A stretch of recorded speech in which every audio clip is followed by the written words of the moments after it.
ज्ञानदेव तुकाराम माऊली ज्ञानेश्वर महाराज की जय. शांती ब्रह्म एकनाथ महाराज की जय. जगद्गुरु तुकाराम महाराज की जय. सद्गुरु जोग महाराज की जय. नमामि सद्गुरुं शांतं सच्चिदानंद विग्रहं पूर्णब्रह्म परानंद मीशमालंदिवल्लभम्. ॐ नमो ज्ञानेश्वरा करुणाकरा दयाळा.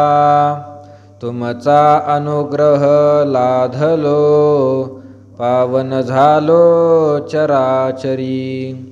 मी कळा कुसरी काहीच नेने बोलतो वचने अतिभाविका. तुमचा अनुग्रह लाधलो पावन झालो चराचरी. एका जनार्दनी तुमचा दास त्याची आस पुरवावी. तुमचा अनुग्रह लाधलो पावन झालो चराचरी. इही संतोषवन खांडिले धैर्यदुर्ग पाडिले. आनंद रोप सांडिले उपडूनिया. भगवान अर्जुनाला उपदेश करत असताना कामक्रोध आणि त्यांचा संपूर्ण परिवार, कामक्रोधांचं कुटुंब कसं आहे कसं नाही, कोणाचा कोणाशी काय संबंध आहे याचं वर्णन करत आहे. आणि या 2-3 ओळीपासून कामक्रोधाच्या कार्याला काय केलेले आहे, सुरुवात केली आहे. काय करतात हे कामक्रोध, काय करतात? जेने सत्याचा भोगसा काढिला असत्य तृणकुटा भरिला. तो दंभ रुढविला जगी इही. हे कामक्रोध जगामध्ये दंभ पसरवतात. अजून काय केलं या कामक्रोधांनी? साध्वी शांती नागविली, मग माया मांगी शृंगारिली. ते करवी विटाळविली साधू वृंदे. अजून काय केलं? इही विवेकात राय फेडिली, वैराग्याची साल काढिली. जितया मान मोडिली उपशमाची. विवेकाचा आश्रय मोडला, वैराग्याचे साल काढून घेतले आणि उपशम जो आहे जितया मान मोडली. जिवंतपणे त्याची काय केली? मान मोडू लागली. आवाज कमी करतो.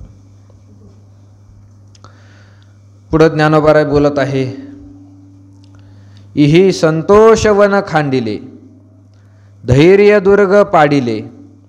आनंद रोप सांडिले उपडूनिया. या कामक्रोधांनी संतोष वन खांडिले. संतोषाचं वनच काय केलं? तोडून टाकलं. संतोषाचं वन तोडून टाकलं. संतोषाला ज्ञानोबारायांनी वनाची काय दिली? उपमा दिली. उपमा. संतोष हा वनासारखा असतो. वनासारखा कसा असतो? एकतर वन हे फार मोठं असतं, विस्तृत असतं. तसा महात्म्यांच्या ठिकाणचा जो संतोष आहे तो संतोषसुद्धा काय आहे? फार विस्तृत आहे. सहजासहजी संतोष काय होत नाही? नष्ट होत नाही. म्हणून वन म्हटलंय. दुसरं म्हणजे वन काय करत असतं? सगळ्या प्राण्यांना काय करतं? आश्रय देतं. वनामध्ये सगळ्या प्राण्यांचा आश्रय असतो. सगळ्या प्राण्यांचा आश्रय असतो. वनामध्ये शाकाहारी प्राणी राहतात, वनामध्ये मांसाहारी प्राणी राहतात, लहान लहान प्राणी राहतात, मुंगीपासून हत्तीपर्यंत सगळ्या प्राण्यांना आश्रय देणारं कोण आहे? वन आहे. वन, जंगल. तसं हे संतोष जे आहे, संतोषसुद्धा सगळ्यांना आश्रय देतो. संतोष सगळ्यांना आश्रय देतो. सगळ्यांना म्हणजे कोणाकोणाला आश्रय देतो? तर संतोष जो आहे, एखाद्या महात्म्याच्या ठिकाणी जर संतोष असेल, संतुष्ट सततम योगी असेल, किंवा यदृच्छा लाभ संतुष्टो जे म्हटलेलं आहे, संतुष्ट हे चित्त सदा सर्व काळ गेले हळहळ स्मरणे. असं संतुष्ट चित्त जर असेल तर ते सगळ्याला आश्रय देतात, सगळ्याला सहन करतात, सहन करतात. ज्याचं चित्त संतुष्ट आहे, त्याची जर एखाद्याने निंदा केली, संतुष्ट चित्त असेल आणि निंदा एखाद्याने जर केली, त्याला काहीच वाटत नाही, काहीच वाटत नाही. निंदेचा परिणाम कोणावर होतो? ज्याचं चित्त संतुष्ट नाही, समाधानी जो नाही, त्याच्यावर निंदेचा काय होतो परिणाम? निंदा मोटकी आहे की कपाळ धरून ठाके. ज्ञानोबा म्हणतात, थोडी जरी निंदा ऐकली दुसऱ्याने केली, कपाळ धरून बसतो. हा हा वारे निविरे चिखल जायचा. अगोदर काय ते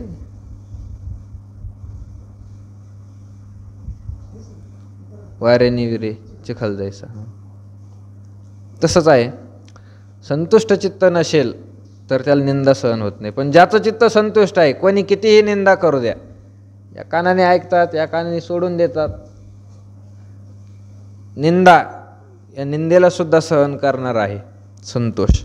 अजून संतोष कशाला सहन करतात? द्वेष. दुसरा जर द्वेष करत असेल, पण याचं चित्त जर संतुष्ट असेल तर त्याला द्वेषाचं काय वाटत नाही. कोणी मत्सर केला, मत्सर जरी केला तरी काही वाटत नाही. कोणी शिव्या द्यायला काहीच वाटत नाही. संतोषाने सगळ्याला आश्रय, म्हणजे आसुरी संपत्तीचा आश्रय असतो. आणि दैवी संपत्तीचा, दैवी संपत्ती तर संतोषाच्या ठिकाणी राहतातच, पण आसुरी संपत्तीने जरी आघात केला तरी त्यांचं चित्त काय होत नाही? विचलित होत नाही. चित्त महासुखी बुडालिया चेवोची नाही, चेवोची नाही घे. त्या चित्ताला जाग सुद्धा येत नाही, महासुखामध्ये ते संतुष्ट आहे. यस्त्वात्मरतिरेव स्यात् दात्मतृप्तश्च मानवः. आत्मरती एव, आत्मतृप्त, आत्म्यामध्ये संतुष्ट आहे. तर मग या काम क्रोधाने काय केलं? यांच्या लक्षात आलं, अरे या लोकाची निंदा केली तरी यांच्यावर परिणाम होत नाही, या लोकाचा द्वेष केला तरी यांच्यावर परिणाम होत नाही. काय करावं यांच्यावर परिणाम होण्यासाठी? यांची निंदा करून, यांचा द्वेष करून, यांचा मत्सर करूनही परिणाम न होऊ देणारा कोण आहे? आणि मग त्यांच्या लक्षात आलं, अरे यांच्या ठिकाणी जो संतोष आहे तो संतोषच काय आहे? वनासारखा आहे, वनासारखा. त्याने सगळ्याला आश्रय दिलेला आहे. मग याने काय केलं? सगळ्या संतोषालाच काय केलं? नष्ट करून टाकलं. ही संतोष वन खांडिले, आणि एकदा सगळं वनातले सगळे झाडं झुडपच मोडून टाकले. मग प्राण्याला काढून देण्याची गरजच नाही. किती प्राणी असतात वनामध्ये, प्राणी वनामधून काढून घ्यायचे, मग एकाला धरून बाहेर काढायचं का? बाहेर फेकलं ते परत आतमध्ये. त्याच्यापेक्षा वनातले झाडच एकदा कापून टाकले, मग प्राण्याला काढून देण्याचा संबंधच येत नाही. मोबाईलमध्ये, बातम्यामध्ये, पेपरमध्ये दिसतंय, बिबट्या गावात शिरला, वाघ गावात शिरला, चित्ता गावात शिरला. आता त्यांना जंगलच कमी झाले, गावात नाही शिरणार, कुठे जाणार ते? माणसं त्यांच्या घरामध्ये जायला लागले, वनामध्ये झाडं तोडून बंगले बांधायला लागले. आता मग ते गावात शिरायला लागले. संतोषवन खांडिली. या कामक्रोधाने संतोषावर पहिली कुऱ्हाड घातली, नष्ट करून टाकला संतोष. आणि धैर्य दुर्ग पाडिले. दुसरं काय केलं? धैर्याचे जे दुर्ग म्हणजे किल्ले होते ते सगळे पाडून टाकले. धैर्याचे किल्ले, धैर्याला किल्ल्याची उपमा दिली. कारण धैर्य हा किल्ल्यासारखाच असतो. धैर्यवान पुरुष, 18व्या अध्यायामध्ये धैर्याचं वर्णन करत असताना सात्विक धैर्य सांगितलेलं आहे. तर सात्विक धैर्य ज्याच्या ठिकाणी असेल त्या पुरुषाला कोणी विचलितच करत नाही. धैर्यवान पुरुष असतो, धैर्य धरून राहत असतो, चंचल राहत नाही. एखादी गोष्ट घडली लगेच त्याच्यावर काहीतरी, एखादं झालं लगेच काहीच करत नाही, धैर्य धरून शांत बसून राहतो. त्याला माहीत आहे पुढं काय होणार आहे, याची तो प्रतीक्षा करत असतो. धैर्य अंतःकरणामध्ये असल्यावर मनुष्याला दुःख होत नाही. धीर तो कारण साह्य होतो नारायण. धीर तो कारण साह्य होतो नारायण. परमार्थामध्ये हे धीर धरणं काय आहे? कारण आहे. कारण धैर्य लागतं परमार्थामध्ये. धैर्याने परमार्थ करावा लागतो. तो का म्हणे येथे नचले तातडी प्राप्त काळ घडी आल्यावीन. प्राप्त काळ घडी आल्याशिवाय इथं तातडी करून काम होत नाही. परमार्थात धैर्यच धरावं लागतं. धैर्यच धरावं लागतं. उगा एखादा आला, मी वर्षभर हरिपाठ केला, वर्षभर काकडा म्हणलो, वर्षभर जप केला, अजून कसा मला देव भेटत नाही, ज्या अर्थी एवढं करून मला अजून देव भेटला नाही, त्या अर्थी देवच या जगामध्ये नाही. एवढ्याने काम भागत नाही. एवढ्याने नाही. तुकोबारासारखे महात्मे म्हणतात, बहुजन्मी केला लाग तो हा भाग लाधलो. पुष्कळ जन्मामध्ये आम्ही साधना केली, तेव्हा आम्हाला कुठं तरी देव प्राप्त झाला, आणि तुझ्या 1 वर्षाने काय होणार आहे? परमार्थात धैर्यच लागतं. धैर्य धारण करावं. कारण फळ दिसत नाही ना. ज्या ठिकाणी फळ दिसतं त्या ठिकाणी धैर्याची गरज नसते. पण फळ जर दिसत नसेल तर धैर्य लागतंच. संसारामध्ये फळ दिसत असतं, पण परमार्थामध्ये फळ काय होत नाही? दिसत नाही. संसाराला फळ नाही, पण फळ दिसतंय. संसारामध्ये फळच नाही, पण फळ काय होतं? दिसतंय. आणि परमार्थ असा आहे, या परमार्थामध्ये फळ आहे, फक्त ते दिसत नाही. फळ आहे, फक्त ते दिसत नाही. या फळ ना चुंबिता फुल ना तुरंबिता, जे काही पंडुसुता ते रुखुची हा. अर्जुना, हा फक्त वृक्ष जो काय आहे तो वृक्षच आहे. हा एकमेव असा वृक्ष आहे, याला कधी फळं लागत नाही, कधी फुलंही लागत नाही. संसार वृक्षाचं वर्णन करत असताना संसाराला फळच नाही, परमार्थाला फळ आहे. पण धैर्य धारण करावं लागतं. आणि धैर्य हा काय आहे? किल्ल्यासारखा आहे. किल्ला जसा आपलं संरक्षण करण्यासाठी असतो, तसा धैर्यसुद्धा आपलं काय करतो? संरक्षण करतो. आनंद रोप सांडिले उपडून या. अजून या कामक्रोधांनी काय केलं? आनंदाचे जे काही रोप होते उपडून या सांडिले, उपटून फेकले. उपटून. आनंद हे फळ आहे. आनंदाचं फळ ज्या वृक्षाला येतं त्या वृक्षाचं रोप यांनी काय केलं? उपटून टाकलं. मिरच्यासारखं काम आहे. अगोदर बी टाकायचं, मग ते रोप उगतं, आणि ते रोपालाच मिरच्या येऊन द्यायचं, मग ते कामाचं नाही, त्याला काहीच येत नाही. ते रोप उपटून मग त्याला काय करावं लागतं?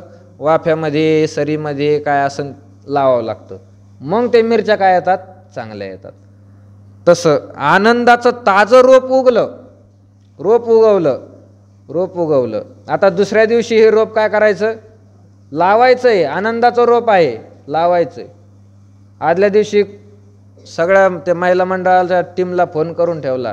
त्यांचं कळपच असतं लावणाऱ्याचं. कांदे लावणारे त्यांचं कळपच असतो. त्यांना फोन करून ठेवला, उद्या आपल्या तिथं लावणी करायला यायचं. रिक्षावाल्याला फोन करून ठेवला, त्यांना घेऊन यायचं, नेऊन सोडायचं, त्याचं भाडं सगळं ठरलं. आनंदाचं रोप उद्या लावायचं. झोपला बिचारा, आणि एक काम क्रोधरूपी चोट्टे रात्री त्याच्या वावरामध्ये गेले, रात्री शेतामध्ये गेले, आणि ते सगळंचे सगळं रोप उपटलं, आणि उपटून काय केलं? वड्याला फेकून दिलं. वड्याला सगळं आनंदाचं रोप फेकून दिलं. आता रोपच शिल्लक नाही राहिलं, काय लावणार आहे? रोपच राहिलं नाही, लावणार काय आहे? यांनी मुळालाच घाव घातला. रोपच नष्ट केला आपण, तर मग लावण्याचा संबंध नाही. लागलंच नाही, त्याला वाढण्याचा संबंध नाही. वाढलंच नाही, त्याला फुलं येण्याचा संबंध नाही. आणि फुलंच जर आले नाही तर त्याला आनंदाचे फळ येण्याचा काय संबंध आहे? म्हणून फार पुढं जाण्याच्या अगोदर यांनी सगळ्या मुळावरच घाव घातला. मुळच नष्ट करण्याचा काय केला? प्रयत्न केला. आनंद रोप सांडिले उपडून या. यांनी आनंदरूपी रोप हे उपटून फेकले. संतोष हे सगळ्याला आश्रय देतो, संतोषारूपी वन सुद्धा काय केलं? मोडून टाकलं. धैर्य आहे, धैर्य सगळ्या परमार्थाचं कारण आहे. हे धैर्यरूपी किल्ले यांनी पाडून टाकले, आणि आनंदाचे जे रोप होते ते सगळे काय केले? उपटून फेकले.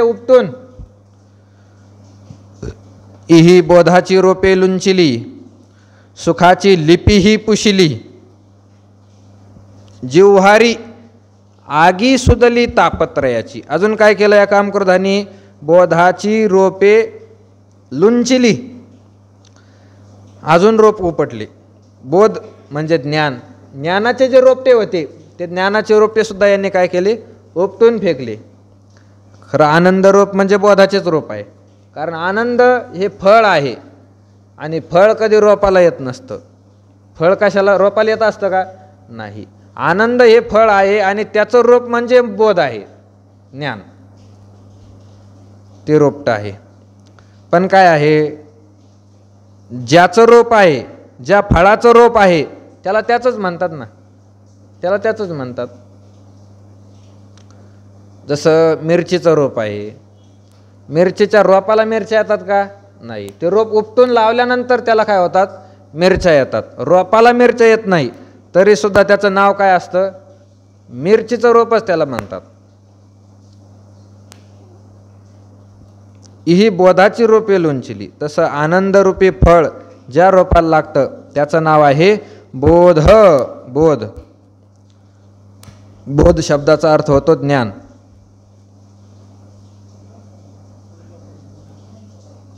बंद करून द्या, ते बंद करून द्या. हां.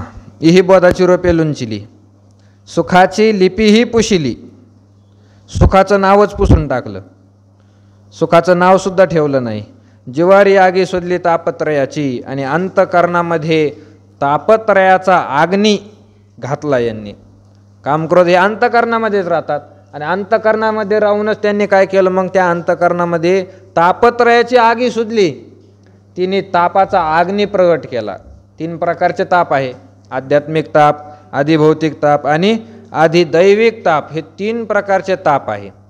ताप शब्दाचा अर्थ होतो दुसऱ्याला दुःख देणारा, दुःख देणारा जो असतो त्याला म्हणावं ताप. खरं तर चटके देतो ताप. काय करत असतो? चटके देत असतो. आणि शोक काय करत असतो? जाळत असतो. असं ज्ञानोबरांनी फरक केलेला आहे. तरी कवना ते तापू पोळी, कैसेनी ओ शोकू जाळी. शोकू जाळी, शोक जाळतो आणि ताप पोळतो, असं त्याच्यामध्ये फरक आहे. तर या कामक्रोधाने हे 3 प्रकारचे ताप अंतकरणामध्ये निर्माण केले. अजून हे अंगात व घडले, जीवीची आथी जडले, परी नातुडती गिवसिले ब्रह्मादिका. ब्रह्मादिका हे अंगात व घडले, आपल्याच अंगावर वाढले. कामक्रोध कशावर वाढतात? यांना बळ कुठून येतं? आपल्याच याच्यामधून येतं. चैतन्याचंच बळ आहे, चैतन्याशिवाय कोणाला सत्ताच नाही. अंगात व घडले, आपल्याच अंगावर वाढले. जीवीची आथी जडले, आणि कुठं जडून राहिले? अंतकरणावरच, जीवालाच जडून राहिले. परी नातुडती गिवसिले ब्रह्मादिका. गिवसिले ब्रह्मादिका नातुडती. सापडण्याचा प्रयत्न केला तर कामक्रोध ब्रह्मादिकाला सुद्धा सापडत नाही, नाही सापडत. ब्रह्मादिक देवसुद्धा कामक्रोधाचा तपास लावून लावून थकले, हे कामक्रोध त्यांना सुद्धा सापडले नाही. हे चैतन्याचे शेजारी बसती ज्ञानाच्या एकाहारी, म्हणून प्रवर्तती महामारी सावरती ना. हे कुठं आहे कामक्रोध? यांचा पत्ता ज्ञानोबरांनी दिलेला आहे. जे ब्रह्मादिकाला सापडले नाही, काम आणि क्रोध शोध घेऊन घेऊन ब्रह्मादिक थकले, त्या कामक्रोधाचा पत्ता ज्ञानोबरांनी दिलेला आहे. कुठे राहतात? गाव कोणता आहे? तालुका कोणता आहे? जिल्हा कोणता आहे?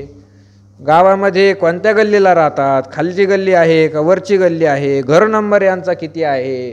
बंगला आहे का साधारण घर आहे? खालच्या तळात राहतात का वरच्या तळात राहतात? यांचं स्वतःचं घर आहे का भाड्याने राहतात? सगळंच पत्ता ज्ञानोबा म्हणतात, अरे हे चैतन्याचे शेजारी वसती ज्ञानाच्या एकाहारी पत्ता दिलेला आहे. कुठं राहतात? चैतन्याच्या शेजारी आहे. चैतन्याच्या शेजारी म्हणले चैतन्य कोणता? 4-5 चैतन्य. चैतन्य कोणतं नेमकी? ते कोणताही असू द्या, पण चैतन्याच्या शेजारी राहतात एवढं आम्हाला माहीत आहे. कोणतं चैतन्य आहे? हे कुटस्थ चैतन्य आहे, ब्रह्मचैतन्य आहे. या चैतन्याच्या शेजारी राहतात. खरं तर 4 चैतन्य जरी असली तरी शास्त्रदृष्टीने ते सगळे काय आहे? एकच आहे, एकच आहे, एकच आहे. बाटलीतलं पाणी, समुद्रातलं पाणी, माठातलं पाणी, अजून रांजणातलं पाणी. पाणीच आहे सगळं, सगळं पाणीच आहे. फक्त त्याला उपाधीने काय आला? भेद आला. भेद आला. बाटलीत आलं म्हणून त्याला बाटलीतलं पाणी म्हणले, माठात आलं म्हणून माठातलं पाणी, रांजणात आलं म्हणून रांजणातलं पाणी म्हटले, आणि एरवी कशातच नाही आलं म्हणून नदीतलं पाणी. असं त्याच्यामध्ये फरक आहे. पण पाणी काय असतं? एकच असतं. तसं कुटस्थ चैतन्य म्हणा, जीवचैतन्य म्हणा, ब्रह्मचैतन्य म्हणा, ईश्वर चैतन्य म्हणा, काहीही म्हणा, चैतन्य काय आहे? एकच आहे. चैतन्यामध्ये काय नसतो? भेद नसतो. उपाधी माझी गुप्त, चैतन्य असे सदोदित. उपाधीमध्ये गुप्त आहे, पण चैतन्य काय आहे? एकच आहे. चैतन्यामध्ये भेद नाही, भेद नाही, भेद नाही. सूक्ष्म प्रकाराने तुकोबरायांनी वर्णन केलेलं आहे. एक गावे आम्ही, विठोबाचे नाम, विठोबाचे नाम, एक गावे. एक नावाचं विशेषण आहे. एक हे काय आहे? विशेषण आहे. आणि ते विशेषण कुठं जुळतं?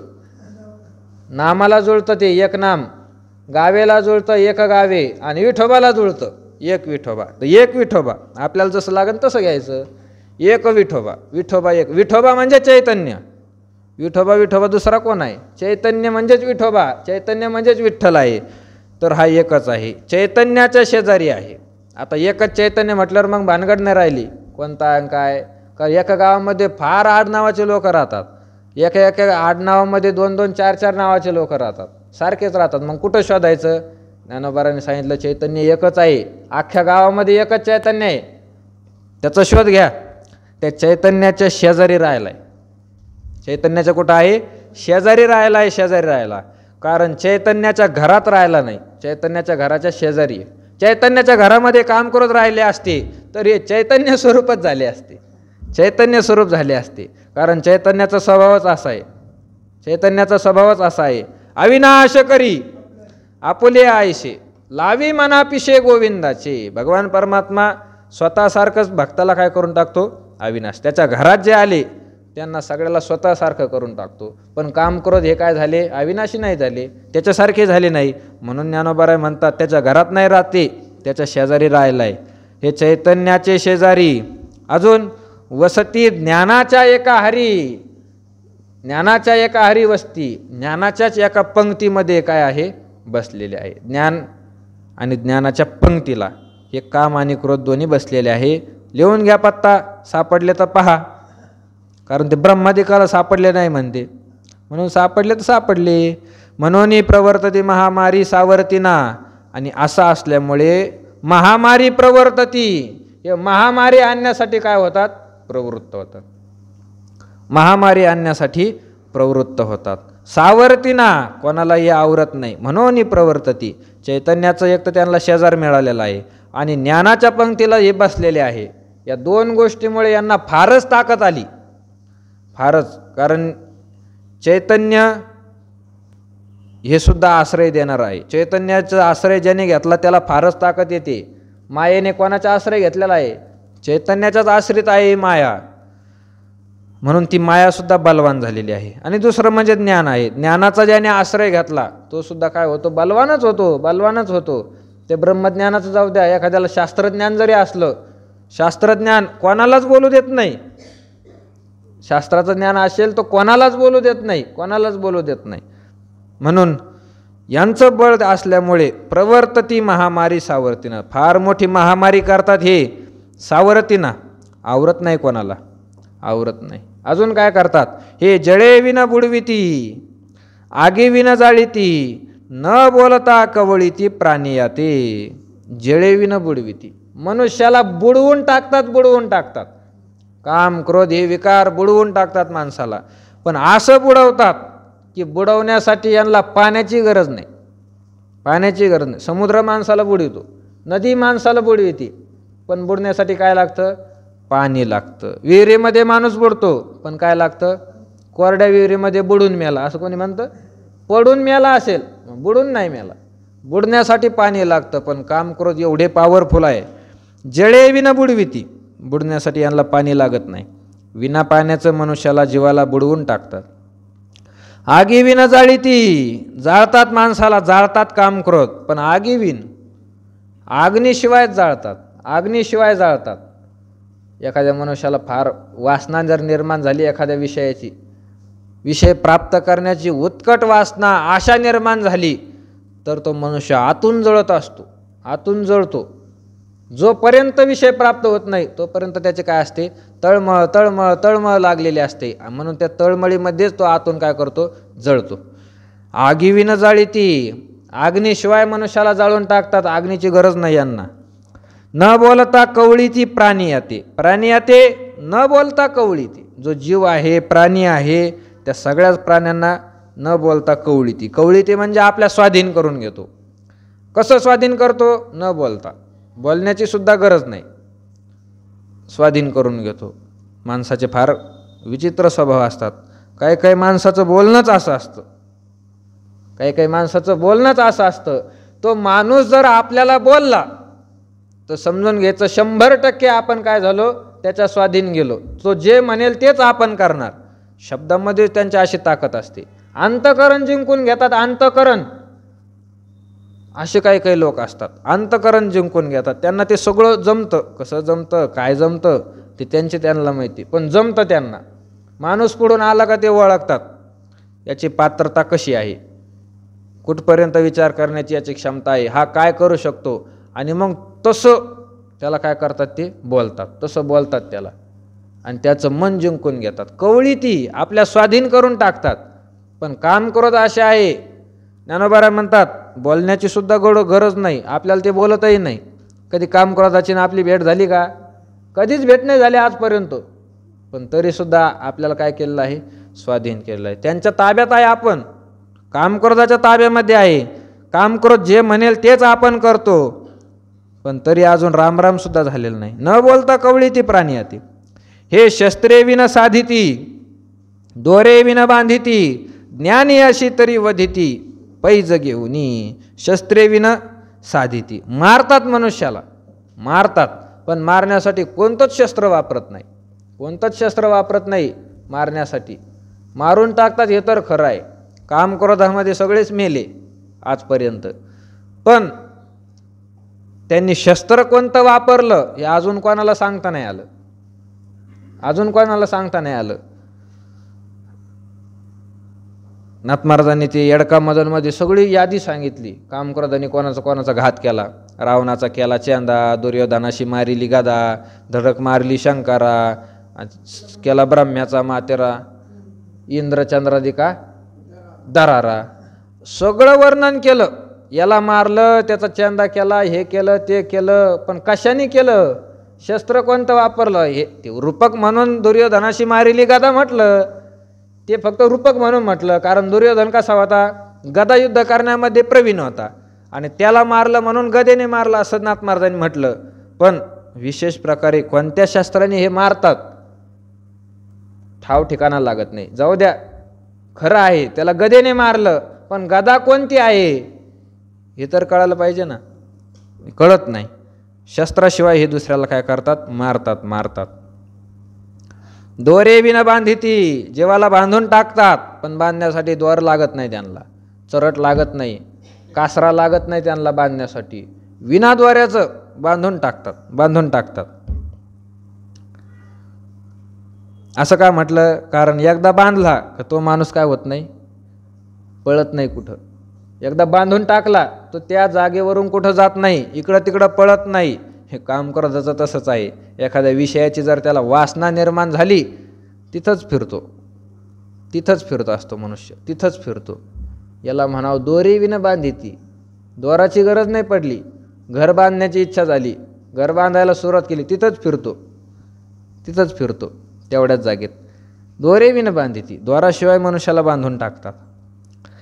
ज्ञानी अशी तरी वधिती, पैज घेऊनी. आणि ज्ञानी जर दिसला तर पैज घेतात त्याची, पैज दुसऱ्यासोबत, कारण त्यांच्या बरोबरीचे पण भरपूर आहेतच ना. ते बोलतात एकमेकांना. काम क्रोधाला म्हटलं असं कोणी, अरे सामान्य लोकाला तुम्ही मारणारच आहे, कारण त्यांच्याकडे ताकद नाही, तुमची ताकद भरपूर आहे. पण ज्ञानापुढे तुम्ही काय करणार आहे, ज्ञानी लोकांपुढे काय करणार आहे. सामान्य लोकाला काहीच कळत नाही, सामान्य लोकाला काहीच कळत नाही, कारण सामान्य लोक कधी हरिपाठही म्हणत नाही. जे कधी हरिपाठ म्हणत नाही ते काय असतात, ते सामान्यच असतात ना. सामान्य लोक कधी हरिपाठ वाचत नाही. वाचला हरिपाठ तर ते आपलं तोंडाने वाचायचं, त्याच्यामध्ये काय लिहिलं आहे काय नाही काही त्यांना मिळत नसतो, नुसतं वाचायचं. सत्वर उच्चार प्रल्हाद बोंबालला, बोंबालला तर बोंबालला, नुसतं वाचतात. त्याच्यामध्ये काय लिहिलं आहे अर्थ काय आहे हे पाहण्याचा कोणी प्रयत्न करत नाही. ज्ञानेश्वरी, गाथा, भागवत हे शास्त्र आहे, कोणी पाहत नाही त्याच्याकडे, कोणी तयाकडे न पाहे रे. पंढरीचं वर्णन करत असताना जसं तुकोबारायण म्हटलेलं आहे, भुक्ती मुक्ती सगळं बाजार भरलेलं आहे पंढरपुरात, त्याच्याकडे कोणी पाहत नाही. तसंच हे आहे, कोणी तयाकडे न पाहे रे, तसंच आहे. अलीकडे ते कोणी तयाकडे न पाहे रे म्हणायची सुद्धा लाज वाटावी असं केलंय वारकऱ्यांनी.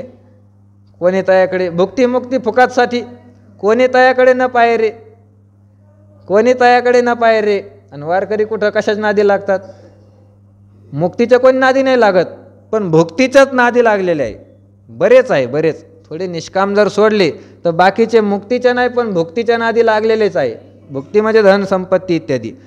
तसे कोणी तयाकडे न पाहे रे म्हटलं त्याचप्रमाणे यांचं आहे. त्या ग्रंथाकडे आता काय करत नाही, कोणीच पाहत नाही. पूर्वी लोक होते गाथा पाठ करणारे, ज्ञानेश्वरी पाठ करणारे, आमकं शिकलेले तमकं शिकलेले. आता हे कोणीच पाहत नाही शास्त्र, ग्रंथाकडे कोणाचंच लक्ष नाही. पहिल्याने पंढरपुरात पाठ चालत होते, पंढरपुरात पहिले पाठ चालत होते. आता पंढरपुरात पाठच नाही राहिले, पाठ नाही राहिले. आता प्रवचन वाढले, ग्रंथावरचे प्रवचन वाढले, पण शास्त्राचे जे काही सिद्धांत ग्रंथ आहे त्याचे काय नाही राहिले, पाठ राहिले नाही. ग्रंथाकडे कोणी पाहत नाही. पण म्हणून हे सामान्य आहे. हे काम क्रोधाला म्हटले सामान्य लोकांना तुम्ही काहीही करू शकता, त्यांना ज्ञान नाही. पण जे ज्ञानी झालेले आहे, सगळे शास्त्र जे शिकले, पुराणाचा ज्यांनी अभ्यास केला, वेदाचा अभ्यास केलेला आहे, संतांच्या ग्रंथाचा अभ्यास केलेला आहे, असे शास्त्र शिकलेले माणसं. कारण शास्त्रामध्ये या कामक्रोधाचं वर्णन आहेच ना, शास्त्रामध्ये कामक्रोधाचं वर्णन लिहिलेलंच आहे. तुम्ही कोणतंही शास्त्र काढा, कुठं ना कुठं या कामक्रोधाचं काय असतं, वर्णन असतंच. हे कशापासून निर्माण झाले, यांचं स्वरूप काय आहे, हे काय करतात, यांचा नाश करण्याचं शास्त्र काय आहे, काय केल्याने कामक्रोध नष्ट होत असतात, हे सगळं कुठं असतं? शेतीमध्ये शिकवलं जातं का कामक्रोध कसे नष्ट करायचे? शाळेत शिकवलं जातं का पोराला शाळेत कामक्रोध कसे नष्ट करायचे? नाही शिकवलं जात. कुठं पेपरमध्ये येतं का? बातम्यामध्ये कामक्रोध नष्ट करण्याचा रामबाण उपाय नाही येत, नाही येत, नाही येत. हे सगळं शास्त्रामध्ये आहे. आणि ते शास्त्र जे शिकले असे ज्ञानी लोक, मग त्यांना सगळं माहीत आहे. कामक्रोध मंडळी त्यांच्यापुढे तुमचं काय चालणार आहे? ज्ञानी लोकांपुढे काय चालणार आहे? असं ऐकल्यानंतर त्यांचा अभिमान खवळला. आम्ही काय करू शकत नाही कामक्रोधाला, ज्ञानी लोकांना आम्ही काही करू शकत नाही. टाका पैज, पैज टाका, पैज, नुसतं बोलून नाही, पैज टाका. आणि असं पैज घेतात आणि ज्ञानी लोकाला काय करतात? वध करून टाकतात. आमका शास्त्र शिकलेला, तमका शास्त्र शिकलेला, हे शिकलेला, ते शिकलेला, मोठा वारकरी, मोठा फडकरी, सगळं खरं आहे, वधिती. अशा ज्ञानाला सुद्धा काय करतात? वधिती. आणि कसा वधिती? पैज घेऊन वधिती, पैज घेऊन, पैजच घेतात त्याची, त्याला वध करून टाकतात. त्याचा वध करून टाकतात म्हणजे परमार्थापासून त्याला खेचून घेतात, आपल्याकडे आकर्षित करतात. परमार्थ मार्गामध्ये चालणारा जर असला त्याच्यावर आघात करतात आणि त्या परमार्थ मार्गापासून दूर करतात. आणि परमार्थापासून दूर होणं हाच वध आहे, हेच खरं मरण आहे. परमार्थापासून दूर होणं हेच मरण आहे. आणि परमार्थाशी संलग्न होणं हेच जगणं आहे, जगणं. म्हणून असे ज्ञानी लोकांना हे काय करतात? पैज घेऊन वधिती. त्यांच्या लगेच पेपरमध्ये बातम्या, टी व्हीत बातम्या, सगळीकडे पसरतं. ज्ञानी अशी वधिती पैज घेऊन. खरं आहे ना, हे कामक्रोधाचं वर्णन करत असताना हे अर्जुनाची जी शंका होती, त्या शंकेला सुरुवात ज्या ठिकाणाहून झाली, देवा हे ऐसे कैसे जे ज्ञानी यांची स्थिती भ्रंशे, इथून शंका होती अर्जुनाची. सामान्य लोकांची दखल अर्जुनाने घेतली नाही, पण देवा ज्ञानी लोक जे आहे त्यांची स्थिती का भ्रष्ट होते, का भ्रष्ट होते? त्यांची स्थिती भ्रष्ट होताना दिसते, ते पाप करताना दिसतात. ज्ञानी लोक कशामुळे पाप करतात देवा? कोण आहे त्यांना पाप करायला लावणारा? भगवान सांगतात, ज्ञानी अशी तरी वधिती पैज घेऊनी. हे कामक्रोध ज्ञानी लोकांना सुद्धा काय करतात? पैज घेऊन वध करतात. ज्ञानियाची स्थिती भ्रंशे हा झाला उपक्रम, आणि ज्ञानी अशी तरी वदिती पैस घेऊन हा झाला उपसंहार. तर ज्ञानोबारायांच्या बोलण्यामध्ये, भगवंताच्या बोलण्यामध्ये कशी एकवाक्यता आहे, एकवाक्यता. जसं आपण मागं ते याचं वर्णन पाहिलं दुसऱ्या अध्यायामध्ये, स्थितप्रज्ञाचं वर्णन पाहिलं. तिथं सुद्धा उपक्रम आणि त्या विषयाचा उपसंहार एकदम व्यवस्थित केलेला आहे. हां, प्रजाहाती यदा कामान पासून सुरुवात केली. प्रजाहाती यदा कामान, कामाला तो सोडून देतो, इथून सुरुवात केली. आणि विहाय कामान्य सर्वान, कामाला सोडून देतो. परत त्या ठिकाणी उपसंहार. तो जसा स्वतंत्र ग्रंथच आहे असा आपण विचार केला होता, तोच या कामक्रोधाच्या वर्णनात सुद्धा स्वतंत्र काय वाटतो, एक ग्रंथच म्हटलं तरी हरकत नाही. कारण याचा उपक्रम केलेला आहे ज्ञानियाची स्थिती भ्रंशे, आणि उपसंहार केलेला आहे ज्ञानी अशी तरी वदिती पैज घेऊनी. हे चिखले विन रोविती पाशे विन गोविती, हे कवना जोगे न होती अंतवटपणे. रोवतात, मनुष्याला रोवतात, दाबून टाकतात. कशामध्ये दाबतात? कशामध्ये? चिखले विन, चिखले विन, चिखलाची गरज नाही म्हटली.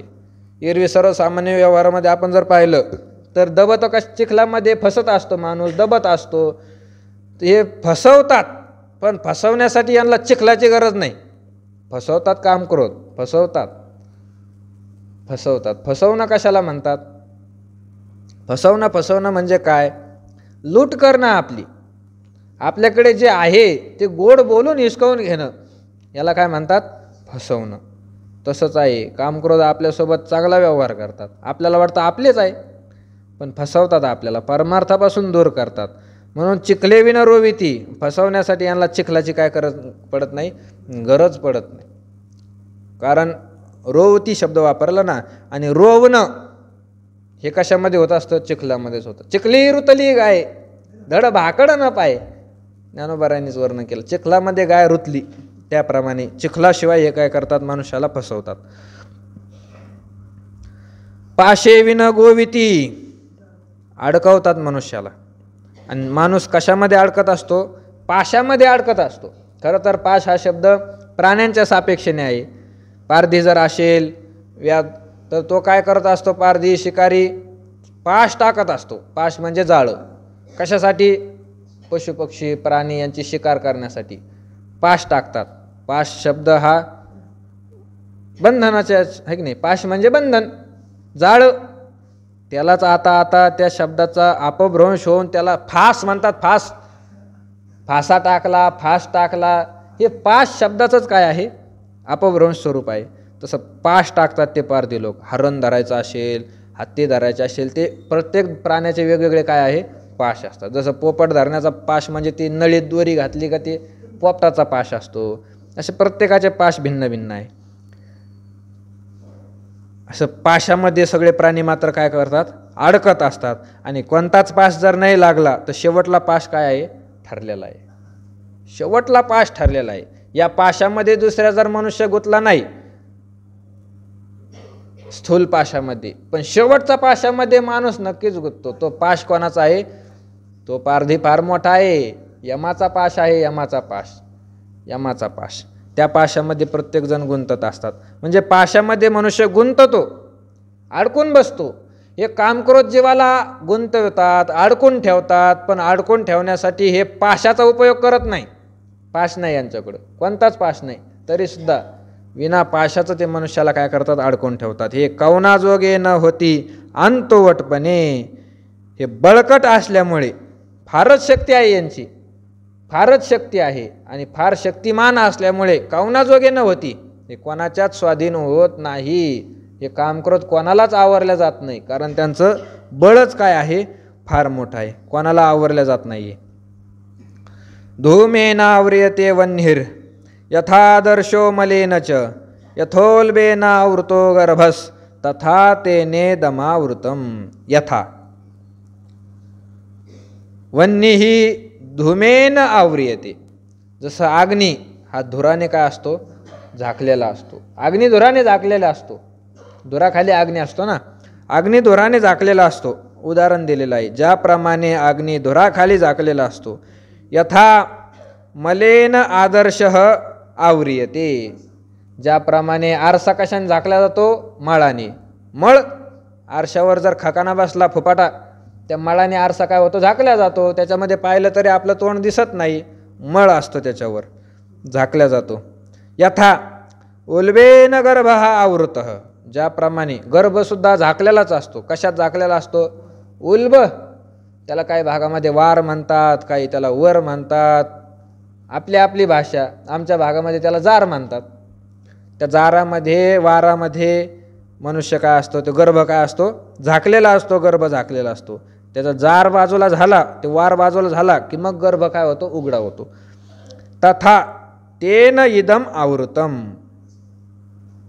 तेन इदम आवृतम, त्याच्यामुळे हे झाकलेलं आहे, त्याच्यामुळे हे झाकलेलं आहे. आता देवाने दोनच शब्द वापरले, तेन इदम आवृतम. दृष्टांत तर 3 दिले. धुराने अग्नी झाकतो, मळाने आरसा झाकतो आणि जाराने गर्भ झाकलेला असतो. 3 प्रकारचे दृष्टांत दिले. पण शेवटला सिद्धांत सांगत असताना भगवान म्हणतात त्याचप्रमाणे तेन इदम आवृतम, त्याच्यामुळे हे झाकलेलं आहे, त्याच्यामुळे हे झाकलेलं आहे. त्याच्यामुळे काय भानगड आहे आणि हे पण काय भानगड आहे दोन्ही सांगितलं नाही. पण अंदाजाने असं दिसतं, वर कामक्रोधाचं वर्णन केलेलं आहे. तेन म्हणजे कामक्रोधाने, कामक्रोधाने हे झाकलेलं आहे. आता हे काय झाकलेलं आहे? हे काय झाकलेलं आहे? चैतन्य, आत्मा, चैतन्य झाकलेलं आहे. ज्ञानोबारांनी त्याला ज्ञान म्हटलेलं आहे. ज्ञान झाकलेलं आहे असं ज्ञानोबारांचं मत आहे. आता ज्ञान जर खरं पाहिलं तर चैतन्याचं स्वरूप आहे. सच्चित आनंद. चैतन्य कसं असतं? सच्चित आनंद. आणि चित शब्दाचा अर्थ होतो ज्ञान. म्हणून ज्ञान म्हणा, चैतन्य म्हणा, आत्मा म्हणा, कुटस्थ म्हणा, ब्रह्म म्हणा, सगळं झाकलेलं आहे. कोणी झाकलेलं आहे? कामक्रोधाने. जैशी चंदनाची मुळी गिवसोनी घेपे व्याळी, ना तरी उल्बाची खोळी गर्भस्थाशी. ज्ञानोबारांनी शिल्लक दृष्टांत टाकला. शिल्लक देवाने अगोदरच 3 दिले, पण ज्ञानोबाराला वाटलं नाहीच कळलं तर अजून एक शिल्लक. जैशी चंदनाची मुळी, पहिला दृष्टांत. व्याळी गिवसोनी घेपे. चंदन जो असतो तो कसा असतो? शीतल असतो, सुगंधी असतो, शीतल. 2 त्याच्या ठिकाणी गुण आहे विशेषतः. चंदनाचा वासही चांगला आहे आणि चंदन थंड असतं, शीतल असतं चंदन. कपाळावर जर खरं चंदन जर लावलं तर शांत वाटतं मनुष्याला, शीतल असतं. आणि हे साप असतात, सापाची जी त्वचा असते ती काय असते? फार लवचिक असते. गरमी त्यांना सहन होत नाही. आणि गरमी झाली एकदा, उष्णता वाढली भूगर्भामध्ये, ते साप काय करतात? मग गार ज्या ठिकाणी आहे त्या ठिकाणी जाण्याचा प्रयत्न करतात.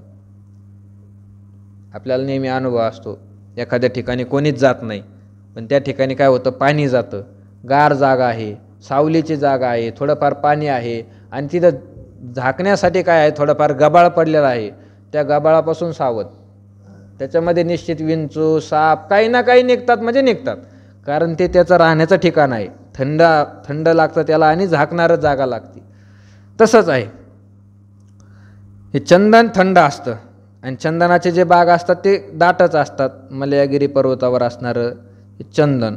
आणि त्या चंदनामध्ये वरच्या झाडापेक्षा त्याचे मुळं जास्त काय असतात? सुगंधी असतात, थंड असतात. त्या सर्पाला सुगंधसुद्धा लागतो. सुगंध ज्या ठिकाणी असतो त्या ठिकाणी साप असतात. मोगऱ्याचं झाड असेल, घराजवळ कधीच मोगऱ्याचं झाड असू नये, निषिद्ध आहे असं काही नाही, पण मोगऱ्याच्या वासाने साप लय लवकर जवळ येतात, मोगऱ्याच्या वासाने. आणि त्याचा रात्री फार वास सुटतो. रात्री सगळं शांत असतं, ते मोगऱ्याकडं सगळे साप काय होतात? आकर्षित येतात, घराजवळ लपून बसतात. दोन्ही सापाला लागतं, थंडी लागते, सुगंध. आणि एका ठिकाणी दोन्ही साधतं. चंदन हे सुगंध पण सुगंधी असतं आणि थंडही असतं. मग साप त्या ठिकाणी चंदनाचा आश्रय घेण्यासाठी येतात, त्या सुगंधाचा भोग घेतात आणि त्या चंदनाच्या मुळीला काय करतात?